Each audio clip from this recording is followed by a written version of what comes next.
Have you stopped trying to look good for your spouse? You are watching Hashtag with Saad Tasleem.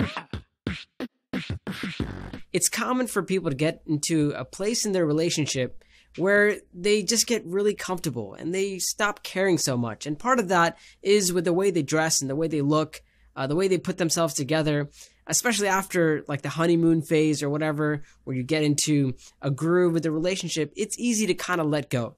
And subhanAllah, one of the rights that our spouse has upon us is that we dress up and we look good for them. We look good so that we are pleasing to them, so they like looking at us and they like being around us. And subhanAllah, one of the companions, Ibn Abbas radiallahu ta'ala an, he would say, أُحِبُّ أَنْ أَتَزَيَّنَ لِمْرَأَتِي كَمَا أُحِبُّ أَنْ تَتَزَيَّنَ لِي. He said, I love to beautify myself for my wife, just as I love for my wife to beautify herself for me. Meaning, just like you would like this from your spouse, likewise you would like it from yourself. And subhanAllah, sometimes when people are having problems in their relationships, just making an effort to look nice and dress well and take care of yourself, sometimes that's all it takes to push the relationship in a positive direction. And subhanAllah, the more you love someone, actually, the more you should care about how you look. The closer you are to someone, the longer the relationship goes on, the harder you should be trying to look good for your spouse. And Allah subhanahu wa ta'ala knows best. Until next time, inshallah ta'ala, assalamu alaikum wa rahmatullahi wa barakatuh.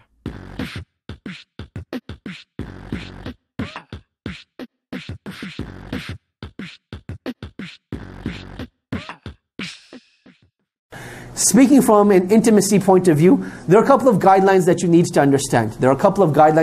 understand. And this is from both perspectives. So first, let us talk about what is halal and what is haram. The general script, the general point, the general rule when it comes to intimacy is that everything is halal until proven haram. Everything is halal until proven haram. And then you look into the Sharia, what are the things that Allah subhanahu wa ta'ala has prohibited? What are the things that Allah subhanahu wa ta'ala has prohibited? And you have four things that Allah subhanahu wa ta'ala has clearly prohibited. Four things that Allah subhanahu wa ta'ala has clearly prohibited. Number one is that Allah subhanahu wa ta'ala has prohibited intimacy through the anus. Allah subhanahu wa ta'ala has prohibited intimacy through the anus. Number two is that Allah subhanahu wa ta'ala has prohibited intimacy when a woman is in her menstrual cycle. When a woman is in her menstrual cycle, and this takes the same ruling when she has postpartum bleeding. Meaning after she has a child, during that time, it is not permissible to be physically intimate with her at that time as well. The third thing that is prohibited in Islam is for one to be, use that which is filthy, to use that which is disliked. Now, we'll get to this concept later on, bi'idhnillahi ta'ala, but just understand the general rule. Because over here, Islam didn't come to give specifics, but Islam just gave general guidelines. And then the fourth principle, and the fourth rule you should know when it comes to intimacy, is that Islam prohibits people being wasteful. Islam prohibits people being wasteful. Now, a lot of the uncles and aunties, they may be thinking, what on earth is going on over here? I'm going to explain briefly and in as clean of a way as I possibly can, bi'idhnillahi ta'ala. So the general guidelines is that everything is halal until proven haram, and those are the four things that Allah subhanahu wa ta'ala has prohibited. So the first thing we mentioned is that Allah subhanahu wa ta'ala, He has made intimacy through the anus clearly haram. And in fact, this is something that there's consensus on, that there's no disagreement upon, that this is prohibited. This is prohibited and is not allowed. And the same thing applies to the second one as well. That during menstruation and during postpartum bleeding, it is not permissible to have marital relations at that time. And I want to make that very clear. That a husband and wife, they can be intimate in the sense that they can hold hands, they can kiss one another, they can enjoy one another in every single way, except for having marital relations. Except for having marital relations. That is what applies to the first two. They can enjoy one another in every way, except for having marital relations at that time. Then number three, we said, a person should not be filthy. A person should not be filthy. What does this general guideline mean? This general guideline means it encompasses two main things. Number one is the way that we speak with one another. So for example, living in our culture, there's this culture of, being very vulgar while having marital relations. That is not allowed in Islam. You know, to use bad words and to curse, even when a person is having marital relations with his wife, this is not the way that they should be. But rather there's a level of humanity and a level of dignity that needs to be retained. And this is something that, you know, is left for the non-Muslims and has nothing to do with Islam. And you'll notice that, you know, you'll come to see this, that this is like one of the diseases of like watching pornography, is that you start developing cultures of intimacy that are not allowed in Islam. And then you view it so many times that a person starts to think that, you know what, this is the way marital intimacy is meant to be. This is the way that marital intimacy is meant to be. Related to this third point, this third principle as well, is that one should not be filthy. So you will notice that again in Western culture, they'll use a whole bunch of products that are not, for the lack of, you know, better words, hygienic. They're things that are not hygienic. I'm not going to educate you about them if you don't know what they are. If you know what they are, you know, seek refuge from Allah that you never find someone who wants these sort of things. So those are the sort of things you have to avoid. Then the fourth thing is that you're not meant to be wasteful. That you're not meant to be wasteful. And this is something that, you know, you'll find in the books of old. That certain things that you're allowed to use in intimacy, certain things that you're not allowed to use in intimacy. So the question arises, are you allowed using food while being intimate? Are you allowed using food while being intimate? And the answer to this is yes, as long as you're consuming that food. So for example, you know, I'm going to throw out names of foods, you figure out what to do with them. So when you talk about like chocolate sauce, you talk about whipped cream, you talk about, you know, those sort of things, these are things that you're allowed to use. These are things that you're allowed to use. But at the same time, a person should not be wasteful. A person should not just use these things and then throw these things away. But rather, you're meant to consume them and not be wasteful. Now, those are general guidelines. Those are general guidelines. Now, why do I mention these sort of things? That as Muslims, there needs to be a safe space. You know, you'll notice that when a person will have a question, they're not going to feel comfortable to speak to the imam. They're not going to want to speak to the brother that they see in the masjid. There needs to be a safe space. And one thing we definitely don't want is, you know, people going to the internet and trying to research, you know, should I be using this or should I not be using that? They don't have the level of morality and ethics that a Muslim is required to have. So I want to give you general guidelines in terms of what is allowed and what isn't allowed. And the reason why I bring this up again is because one of the biggest levels of frustration is because of this improper intimacy. That, you know, the parents, they got the children married, they're like, beta, beti, you're now officially married, go figure things out yourself. The boy who's never had a boyfriend, the boy has never had a girlfriend, and the boy has never had a girlfriend, and the girl has never had a boyfriend. She's like, what do we do now? And then try reading these books by like Ibn Hazm and some of the scholars of the past, and they're like, what on earth is this? It seems like mechanics or something.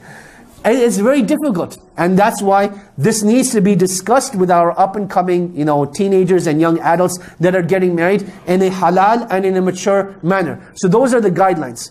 Now in terms of actual intimacy itself, I want to explain the difference between intimacy between a man and a woman.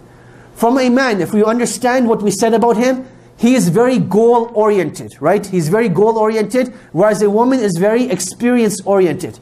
So for a man, it's about doing the task and finishing the task, and that is what will give him the greatest amount of pleasure, and he will be done. Whereas for a woman's perspective, it's not about completion, but rather it's about the experience itself. And this is what I want to share, you know, a very important difference over here. That there will be, for a husband and wife, when they get married, there will be a time where a man will need to fulfill his urge. A man will need to fulfill his urge, and a woman will be like, you know what, let us go out for dinner first. Let us light some candles. Let us, you know, put on some nasheeds. And the man is like, that is, on the inside, he's being, like on the outside, he's being polite, but on the inside, he's like, this is not what I need right now. You know, I've just gone through some major fitna, something happened, and I need to fulfill my urge. A woman needs to recognize that at that time, he's not in the mood for an intimate experience, he just needs to fulfill his urge. At the same time, from a man's perspective, he cannot be greedy and selfish and think that this is the way intimacy is always going to be. There's a time to take, but there's also a time to give. So from time to time, yes, you will have to fulfill your urges, but at the same time, you'll want to make sure that you're giving back to your spouse as well. You'll want to make sure that you're giving back to your spouse as well. And this is something that you will learn to discuss with one another, experience with one another, and grow with one another. And I cannot emphasize enough the importance of communicating over here. That a lot of times, you know, a husband and wife, they'll be having problems in their intimacy, but they're like, you know what? it's going to stay in the dark. We're not going to discuss it. We're not going to do anything about it. We'll just continue living as it is. But a breaking point eventually comes, and nothing gets solved, and the relationship eventually breaks down. So it's very important that a husband and wife, they agree amongst themselves that, you know what, you may not know anything about intimacy coming into the marriage, but now that we're married, Allah has made us halal for one another. Let us enjoy this experience. Let us enjoy this experience, and let us learn about it as well. So if there's something that you like, tell your spouse about it. If there's something that you dislike, tell your spouse about it. Rather than holding those feelings inside and repressing those emotions, deal with them up front, and it makes things a lot easier. Rather than leaving your spouse to guess, to, you know, what does my spouse like, what does my spouse not dislike, you know, be open about it, be frank about it, but be, you know, ethical and moral about it as well. That there's no need for vulgar descriptions, and be, you know, sane and humane, and speak about it in a mature manner.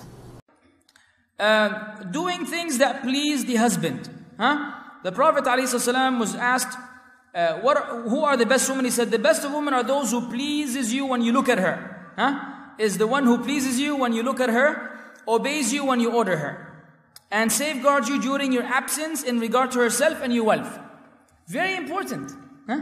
Because, you know, some sisters, man, you know, you know, when the husband comes home, his wife looks like she was run over by 8 trucks simultaneously. You know, one truck hit her, knocked her out, then the next one, the third one. By the time she looked wearing the worst clothes ever, and, you know, this pajama that, you know, she's inherited from her grandmother.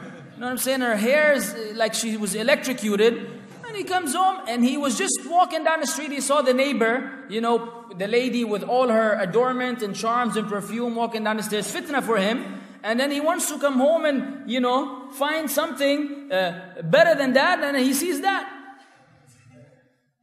And then, you know, they wonder why he has a second wife. Among the main reasons, or just keep it real, among the main reasons there's a second wife, very often the brother doesn't get his rights. The sister thinks that she's given him his rights. But there's actually a lot more to it. And if you go through the seerah of the Prophet ﷺ, you will realize what his wives used to do in terms of preparation for being ready for the husband. We have young people here, so I really cannot elaborate as much as I wanted. Ma fi mushkila, you understand. But sisters have to adorn yourself. When he looks at you, he's supposed to be pleased, not scared. He's like, am I in the right house? Close back the door. Say, who is this lady inside? Is that you? Yeah, I'm cleaning. Yeah, Shaykh, you know, I come home at 8 o'clock, is you cleaning? You had all day to clean. Finish cleaning during cleaning time, and before the husband comes, put on your stuff and adornment and charms, and let him feel that he's, you know, he's, instead of going to a nightclub, you know, where all these wicked women are, let him, when he comes home, feel good. And the brothers are laughing because they think that they can get away with it. You can't get away with it either. Some brothers look worse than that. It looks like he was, you know, trying to fly, then a rocket went through him and took him to the moon and brought him back.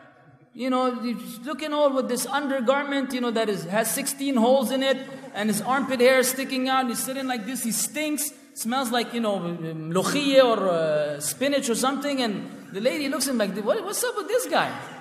Wallah, I'm tired. Takes off his socks, you know, throws one on the TV and the other one on his other son, and the whole area stinks, you know. It's like they put, you know, these yellow signs. Don't come close. Hazardous area. Go shower, ya mhandis. And you come from, if you know that you're the type of person who sweats and has a bad odor, as soon as you go home, hit the shower. What did the Prophet used to do, alayhi salam? As soon as he would enter home, he would use the siwak. Why? He realized he will be having conversation with his wife, and then his mouth may not smell as good. He was eating maybe at one of the Sahaba or something like that. So he would make sure that his breath smells nice before he would speak to his wives. This is the breath. Don't ask about that which is worse than the breath. Because you can still speak with your wife without being close enough and get away with the breath. But the body, there's no excuse for that. So the brothers, you know, we have to make sure that Islam teaches cleanliness, and this whole idea of which we learn from some deviant groups that Islam is, you know, zuhd and asceticism, and that you wear some raggedy clothes and you look like you don't care about the dunya and you live on top of the mountain. This is a misconception about Islam. The Prophet ﷺ saw a man whose hair was all messed up. He said, what is the matter with this guy? It's like a shaitan. Yes, he did. And when he spoke about kibr, arrogance, when he spoke about arrogance, what did the Sahabi say? He said, Ya Rasulullah, inna ahaduna yuhibbu an yakuna thawbahu hasanan wa na'lahu hasanan. He said, O Messenger of Allah, he thought kibr was looking good. He said, one of us would like to have a nice garment and a nice pair of shoes. What did he tell him? He said, Inna Allah jamilun yuhibbul jamal. Allah is beautiful and He loves beauty. Not only He endorsed what he said, but He also gave him further encouragement. He said, kibr is that you reject the truth and you belittle people. This is kibr. Not that you look good or you smell good or you look after yourself, especially if Allah bless you with wealth. Now those who don't have money, no one can open their mouth. Alhamdulillah, la yukallifullah nafsan wa sa'at. This is what the brother can afford, jazakallah khairan. But to have money and look in a way that is not becoming is not acceptable. And this is not from Islam in any way, shape or form. And this is not zuhud as the people claim. When I have 5 minutes left, just tell me, because I could go on forever.